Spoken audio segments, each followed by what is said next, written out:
Hello, everyone, and welcome to a brand new episode of Into the Shadows, a show where all I do is stories of the supernatural, the scary, and the spooky. We have a special episode today about a creature that has been around and hunting for over 250 years, and you probably haven't even heard of it yet. Make sure to lock your doors and windows to make it to the end of this story.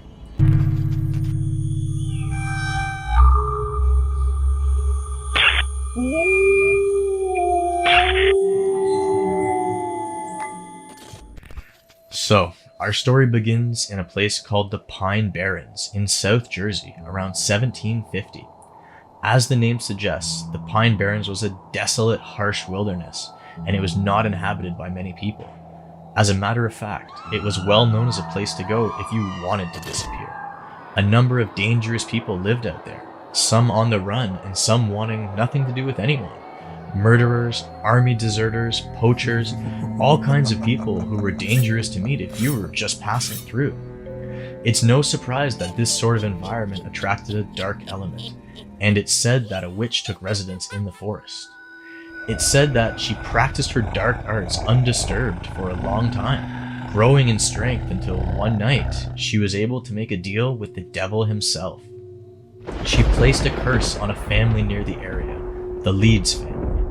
Town records from that time show that the family had 12 children, which was an unusually high number, even back then. Being that 13 is such a powerful number for dark magic, when the family had its 13th child, the witch made the deal with the devil to take the child for her own, and the devil corrupted the poor family's unborn child. Mrs. Leeds gave birth to it in the family's one-room house on their farm, with the town doctor present.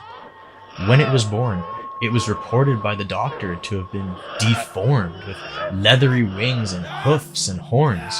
It had let out a piercing scream, attacking the doctor with its sharp nails, and when the doctor dropped it in horror and pain, it flew around the room before flying right up the chimney. And that was the first ever recorded event of the Jersey Devil. For the next 150 years, people would see the devil sporadically.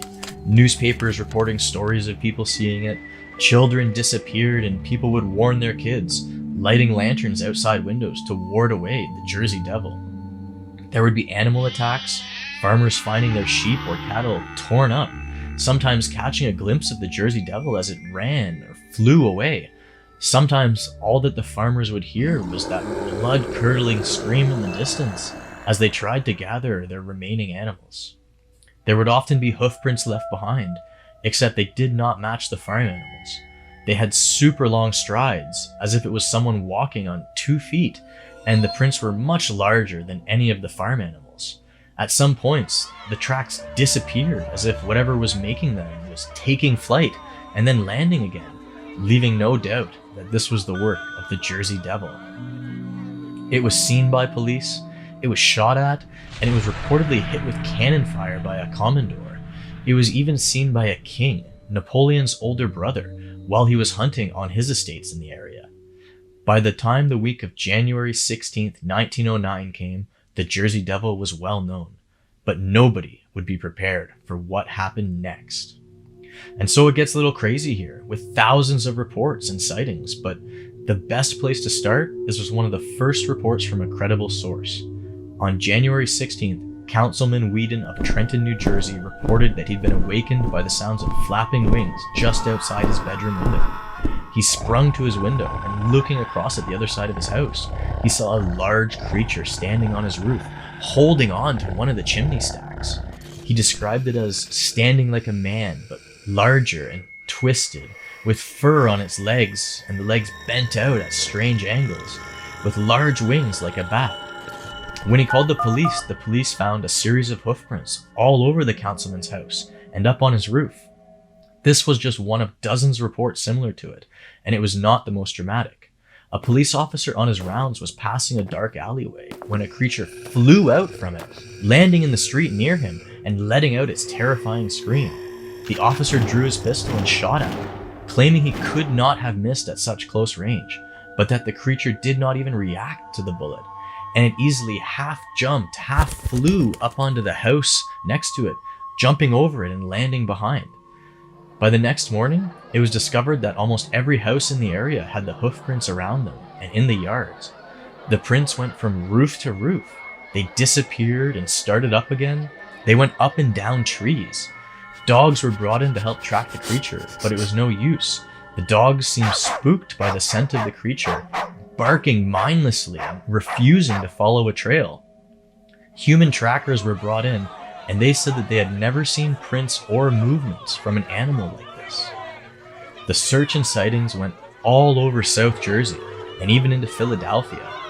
By the time the week was over, it turned out there had been over 1,000 witnesses, all describing similar creature.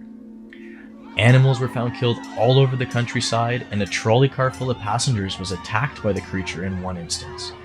No serious injuries were reported as the creature could not get into the trolley, but it just goes to show how crazy things got.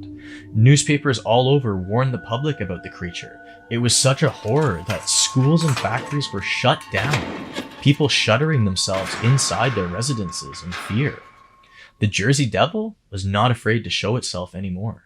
And then just like that, it went quiet.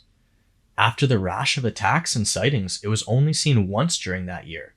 People wondered whether it had been injured during one of the attacks, or maybe it was just biding its time, having gone back to hunting those in the woods or livestock in unprotected fields. Whatever the case was, it's documented that it only resurfaced sporadically a number of times over the next 60 years, often attacking cars, preying on the people inside. There are a number of distressing tales, often young couples attacked down the dark roads in the deep of the Pine Barren. One such couple was Kyle and Stacy, who were out parked in their car down a dark stretch of the road in the forest, when their relaxing night was interrupted by a blood-curdling scream from outside their car. Before they even had a chance to react, something crashed into the roof of their car, smashing it inwards, and then the screaming was right on top of them, right on the other side of that thin metal roof. Both jumped out of the car and ran for their lives. They ran down the road as fast as they could, hearing the trees thrash and shake behind them as the creature, whatever had smashed into their car, followed them above, screaming at them with that terrible scream. They ran for what seemed like an eternity, constantly thinking that they would be picked off from above, and catching glimpses of the creature as it rose above the tree line, jumping and flying as it chased them. They said that just when they thought they would collapse, that they just literally couldn't run anymore, they stopped hearing any screaming, any thrashing of trees. It seemed like just on the edge of them giving up, the creature had stopped chasing them. They kept pushing on slowly, too afraid to let their bodies stop traveling completely, and shortly they got to a busier road intersection where they were able to be picked up by a passing motorist. When he was recounting his story later, Kyle said he wondered if that was why the creature had let them go. Was it because they were so close to a highly traveled roadway that the creature decided it wasn't worth pursuing them any further? If that's the case, then it would seem that the Jersey Devil now only stalks prey in lonely, desolate places to avoid detection. And with a creature that smart, it would mean it's impossible to tell how many attacks are actually taking place, because so many will go undetected and even more unreported.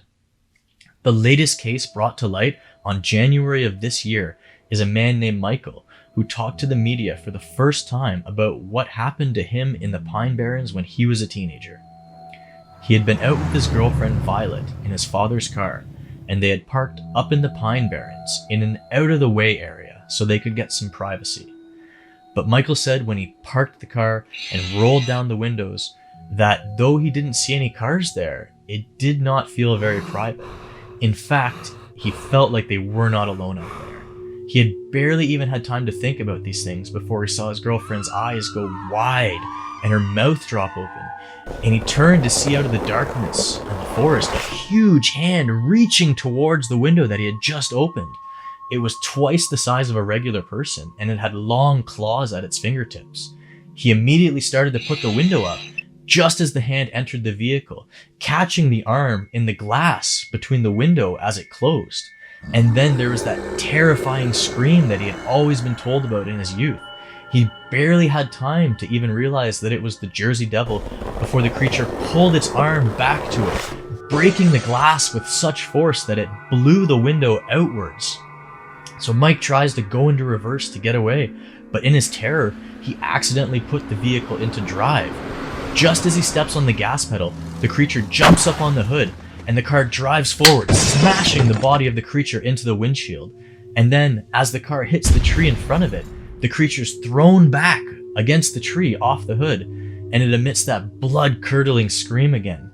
Mike, he throws it in reverse, mashes the pedal, and whips the car around. As he shifted it into drive and he peels out, he looks in his rearview mirror and he sees that the Jersey Devil is once again back up, standing against the tree line, as if not even fazed by the event. But it left Mike scarred for life, as he will never forget the events that happened at the Pine Barrens that night.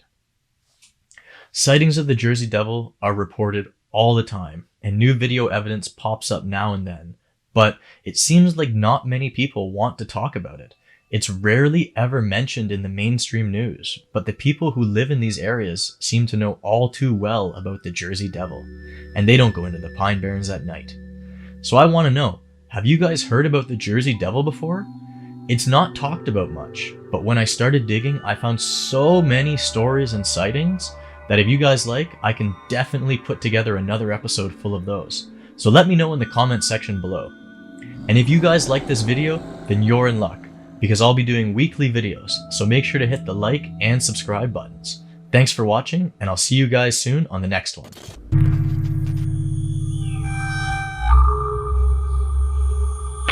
Yeah.